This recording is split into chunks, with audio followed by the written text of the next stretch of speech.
कहने लगे कौन है ये धनुष को तोड़ने वाला, कौन है ये? सोई भगवान श्री राम सामने पहुंचे। जनक महाराज से परशुराम का वार्तालाप चल रहा। तभी भगवान श्री राम ने दोनों हाथ जोड़े और कहा कि नाथ संबोधन भंजने हारा, कोई एक दास तुम्हारा। देखो शाम के मीटिंग में मैं तुम्हारे लिए स्पेशल पौन घंटा ले लूंगा, किसी के लगी क्या तो बढ़िया रहे। हमने कहा इन्हें बांधो,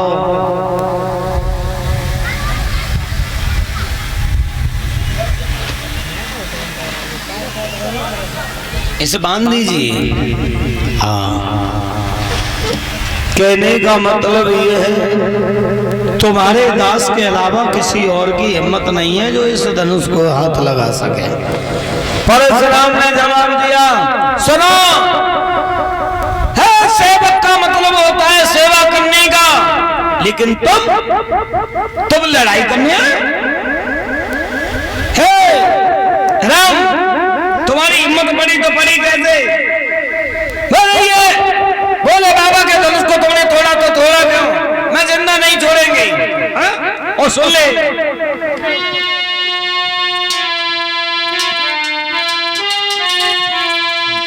हे राम बनाए अगुआ तू और इस क्षत्रिय कुल की दारी में, क्षत्रिय कुल की दारी में, इसलिए नस्ल में याद आई तिनता है चोरी।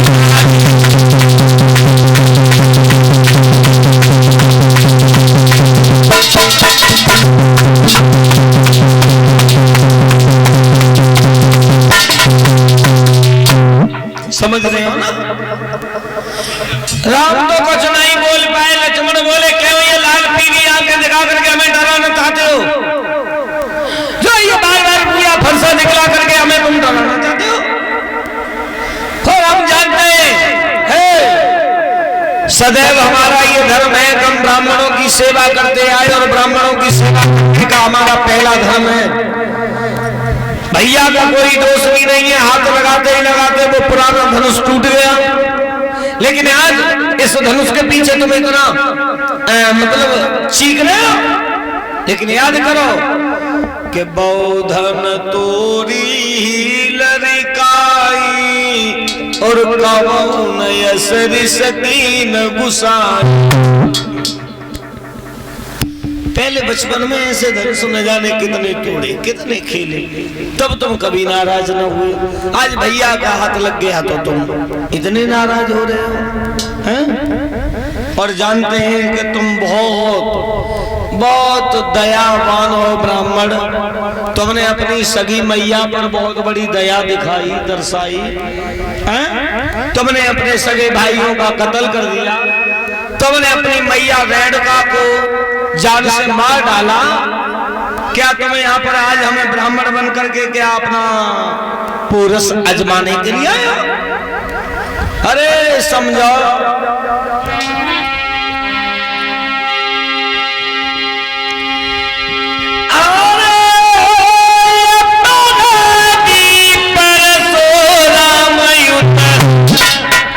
और सबको बिगाड़ा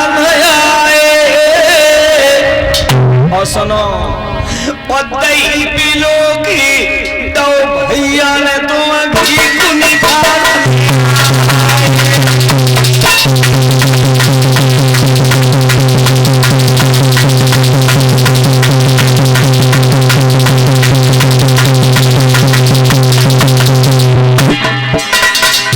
और सुनो, अरे किसने पाला जन्म दिया रे तुम्हें?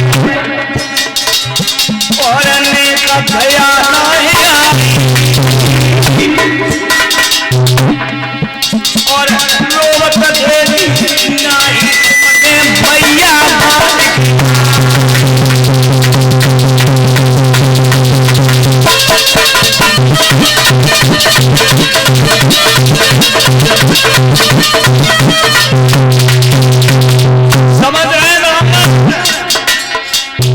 तुम बहुत बड़े दयावान हो। हाँ, तुमने अपनी सगी मैया का कत्ल कर दिया। क्या तुम नहीं चाहते हो जो तुमने अपने भैया का कत्ल कर दिया, तो क्या मेरे भैया के ऊपर हाथ उठाना चाहते हो? कहीं दही के धोखे छूना चाटने की कोशिश मत कर लेना।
जैसे ही परशुराम फरसा लेकर के लक्ष्मण के सामने भागे, लेकिन ये मजबूरी है, ये प्रेमपुर के लोग करवा रहे हैं, ये कथा में नहीं है। लेकिन लक्ष्मण बोले सुनो, अरे मेरी मैया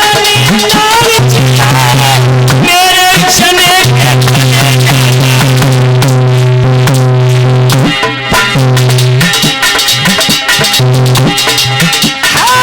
मेरे सन्मुख रावण आवे ये है तुम्हारा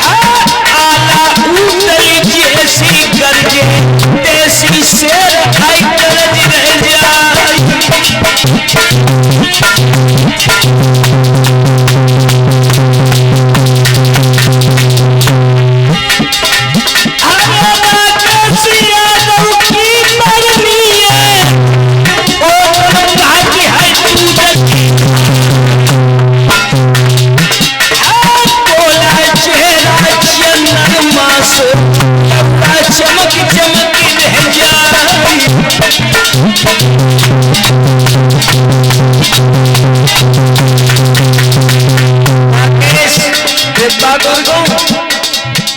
अरे अकेले सो सुकन दिया में हमको संगैले और तारो गर्दन में गल भैया मैं तेरे बने गले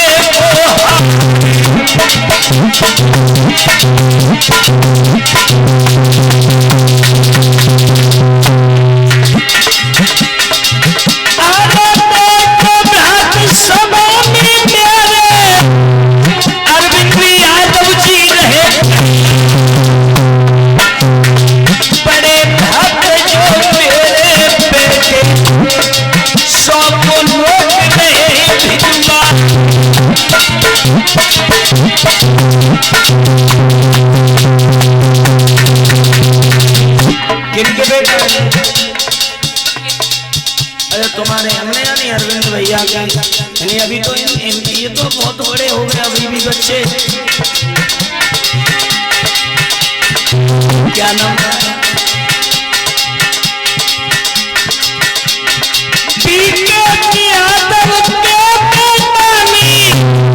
गले में हार सदा सुपारी लेवा दहियो ए है नीति के लोग त्योहार।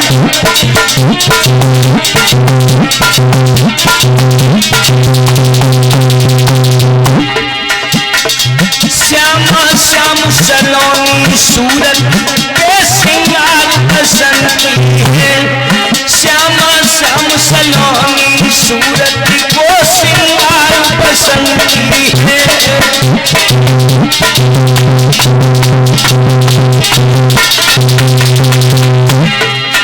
सिंगार बसंती है,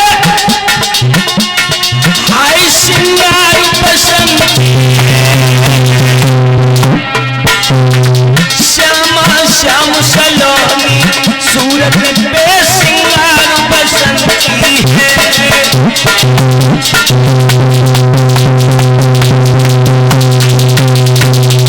बोलो वृंदावन बिहारी लाल की। दोनों हाथ उठाने पड़ेंगे। बोलिए रास बिहारी भगवान की।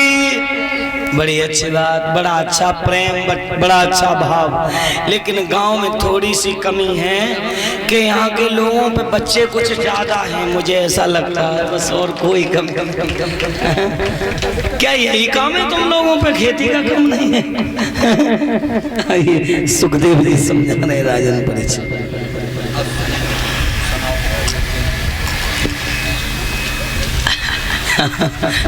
आचार्य सुमन कह रहे हैं परिचित। देखो नजदीक का यही तो फायदा होता है, समय व्यतीत होने के बाद निकालो। इधर मैं धीरे धीरे जब समय यूं ही व्यतीत होता गया, परशुराम से काफी संभाषण हुआ। ये लंबा संभाषण है, लेकिन मैं इतना लंबा न कह करके सूक्ष्म रूप से बता रहा हूं। बहुत संभाषण हुआ, लेकिन परशुराम जब फरसा लेकर के लक्ष्मण की ओर भागते हैं तो राम बीच में दीवार बन करके खड़े हो जाते हैं। राम कहते हैं कि प्रभु आप बड़े हो, हम छोटे। क्यों? कि मैं राम आप हैं परशुराम, अब कहिए किसका नाम बड़ा। भाई तो बड़ा होता है जिसका नाम बड़ा।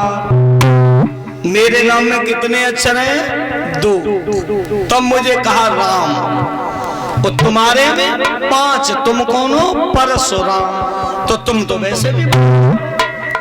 सोई परशुराम बोले कि हे राम तुम्हारी बातें सुनी और नरमाई मुझ में आती है, पर देख तुम्हारे भैया को गरमाई फिर आई जाती है।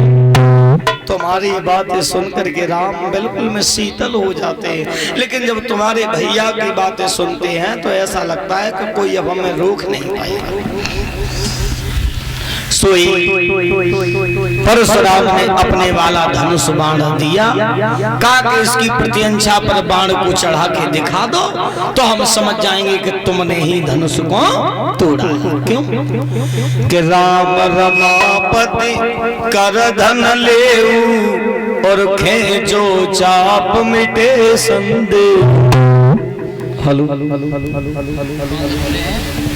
मेरे भैया, जब इस तरह से ये बात कही, सोई भगवान श्री राम पहुंच गए।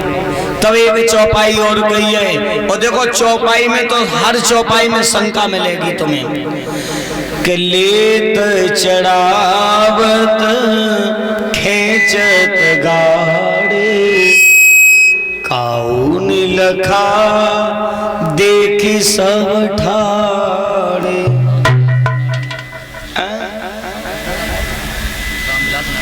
राम विलास यादव नगला मोहन से, राम विलास यादव नगला मोहन से जो हमें ये 100 रुपया से सम्मानित कर रहे हैं मेरा, तो मैं चाहते हैं भगवान सभी को सुखी रखे, परमात्मा धर्म क्षेत्र में आगे बढ़ाए। यही बार बार कहूँगा कि प्रभु जीवन में किसी के बाधा हो तो उसे दूर बनाए रखे रहे। मेरे भैया धीरे धीरे धीरे धीरे बहु ऐसो परिचर महाराज, यज्ञपति महाराज ध्यान देना, भगवान श्री राम ने जब धनुष लिया होगा, उठाया होगा, किसी ने देखा नहीं होगा, सबने देखा होगा ना। लेकिन चौपाई कह रही है कि लेत चढ़ावत खेचत गाड़े और काउन लखा देख सब ठाड़े। क्या राम ने लिया ये देख नहीं पाया। एक तो अपने गुरुजी की आज्ञा ली, वो काऊ ने देख ना पाई, और दूसरी चीज जब प्रत्यंचा पर बाण को चढ़ा के दिखाया भगवान श्री राम ने, तब श्वास क्रिया को ब्रह्मांड में रोक लिया था, उस श्वास क्रिया को किसी ने देख नहीं पाया। बोल सियावर रामचंद्र की। तब परशुराम को पता चला कि इसका मतलब भगवान का अवतार हो चुका है, भगवान का अवतार हो चुका है। इधर वो वहां से गए हैं, इधर दशरथ जी के लिए बाद में निमंत्रण दिया जनक ने, और निमंत्रण देकर के बाद में बुलाया गया, और बारात लेकर के दशरथ जी जब आए हैं तो ये भी बताए दे रहा हूं कि ये बाद में निमंत्रण क्यों गया दशरथ के लिए। सब लोगों को पहले गया, लेकिन दशरथ को निमंत्रण क्यों नहीं गया था। जनक 2 भाई थे, शीरध्वज और कुशध्वज। एक बार जनक के भैया के हाथों से दशरथ की सीमा में एक गाय की हत्या हो गई, तो जनक महाराज गए क्षमा याचना मांगने, तो दशरथ जी पूजा कर रहे थे। तो दशरथ जी ने अपने मंत्री को भेज दिया, कहा कि जाओ उस गाय को जीवित करके आओ। उस मंत्री ने गाय को जीवित किया। जनक ने सोचा कि मैंने अगर निमंत्रण दिया, दशरथ पूजा में व्यस्त रहे, वो ना आए। किसी मंत्री ने अगर धनुष तोड़ दिया तो सीता का विवाह मुझे उसी के साथ में करना पड़ेगा, इसलिए उन्होंने जानबूझ करके निमंत्रण नहीं दिया। एक कारण ये रहा। दूसरा कारण ये है कि एक बार जनक के शरीर में कोढ़ हो गया, तो ये बताया कि कोई पतिव्रता स्त्री इनके ऊपर जल का लोटा ढाल दे तो इनका कोढ़ सही हो जाएगा। है? सब जगह खबर करवाई, कोई पतिव्रता ना करी, एक मेहतरानी पतिव्रता न करी। इसका भी कारण समझ लेना। मेहतर को तो लोग मेहतर कह देते, लेकिन मेहतर की पत्नी को मेहतरानी क्यों कहते हैं? मेहतर को मेहतर कह दिया, लेकिन मेहतर की पत्नी के पीछे रानी और लगा दिया, मेहतरानी। इसका कारण यह है कि जब जनक ने देखा कि कोई पतिव्रता नहीं है, दशरथ के घर में 3 पत्नी, अब दशरथ को भी शर्म लगी कि मेरे घर में 3 पत्नी और एक भी पतिव्रता नहीं है। वो दशरथ के ही घर पे वो मेहतरानी रहती थी। तो दशरथ से कहा कि महाराज मैं जात की तो मेहतन हूँ, लेकिन अगर बुरा न लगे तो मैं पतिव्रता तो हूँ, मगर मैं जाऊं कैसे? मेरे हाथों से वो लोटा ढलवाएंगे नहीं। तो मां योजना जो बनाई गई कि ऐसा करो तुम दशरथ की पत्नी एक रूप से बन के जाओ। तो दशरथ की पत्नी कौशल्या के वस्त्र पहन करके वो मेहतरानी गई और तब माने जाके लोटा ढाला, तब एक रूप से तभी तो उसे मेहतरानी की उपाधि मिली है। ये बात जनक को बाद में पता चलो तो जनक का कोढ़ तो सही हो गया, लेकिन जनक विचार बनाने लगे कि जब उनके यहाँ ये मेहतर ऐसे लोग काम कर देते हैं, तो अगर मैंने निमंत्रण दिया, गिलास मैंने निमंत्रण दिया, अगर उन्होंने किसी मेहतर को भेज दिया, अगर धनुष उसने तोड़ दिया तो सीता का विवाह उसी के साथ में करना पड़ेगा, इसलिए उन्होंने निमंत्रण नहीं दिया। बाद में निमंत्रण दो, बाद में भी बारात लेकर के आए।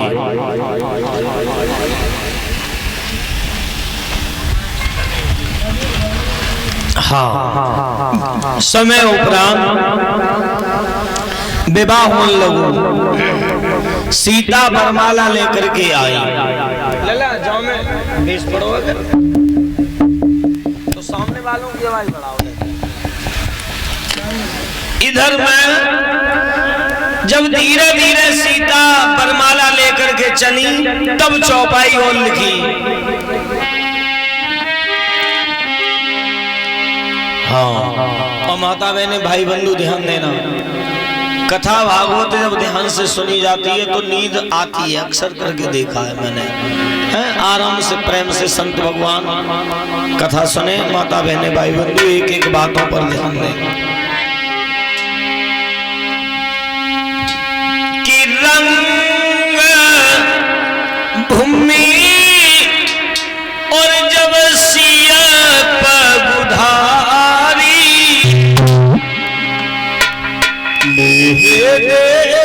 की सकल नर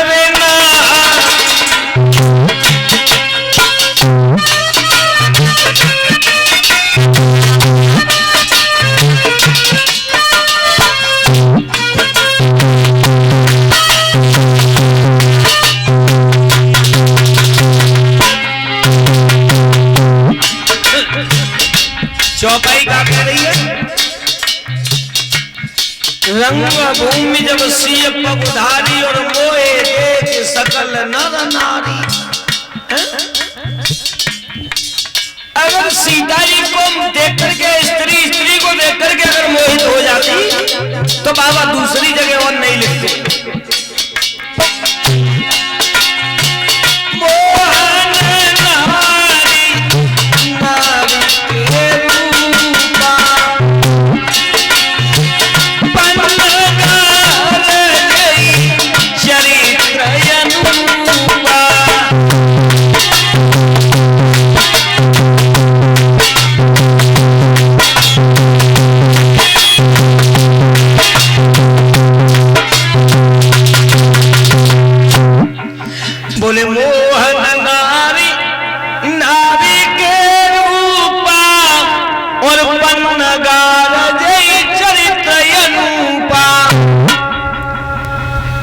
स्त्री की भलाई नाई तो कर सकती है न सुन सकती है, इतनी सहनशीलता ये खत्म है, इनकी क्षमता सब खत्म है।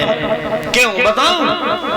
अपने से चाहे कितनी सुंदर हो, कितनी सुंदर हो, काय कहेंगे गोइया साड़ी भी मैच की पहने हैं, बिदिया भी मैच की लगाए हैं, और चूड़ी भी मैच की पहने हैं, आउटलाइन भी अच्छी लगाए हैं, लेकिन सब अच्छा है, सब ठीक है, लेकिन गोइया जब ऊपर वाले होठ कछु ज्यादा बड़ो कच न कच कमी जरूर निकाल।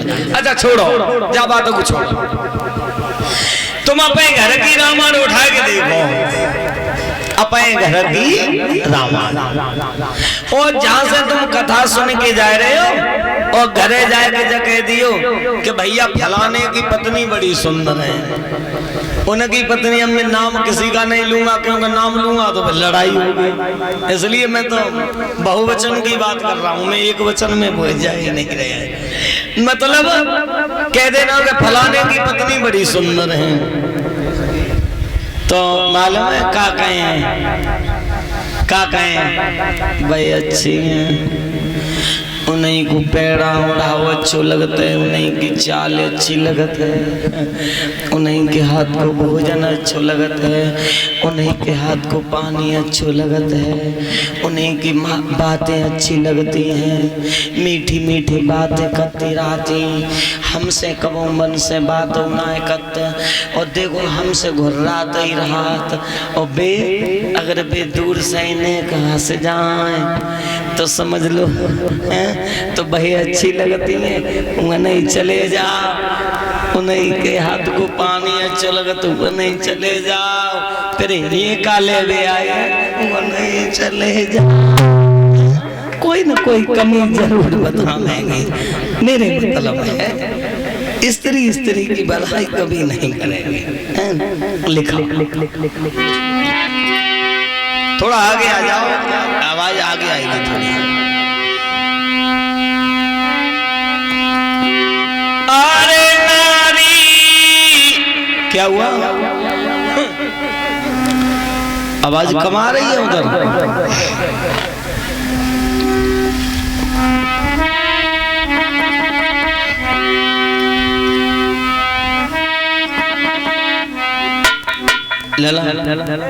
पीछे वाले हॉर्न की आवाज खोल देने तो वो उन्हें आवाज आए पीछे वालों को।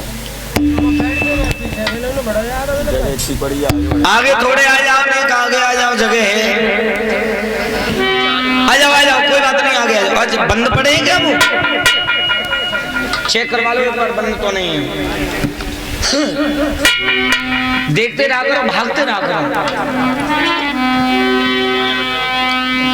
अरे कछुया कली की मारी जामी अब गुण बहुत भरे,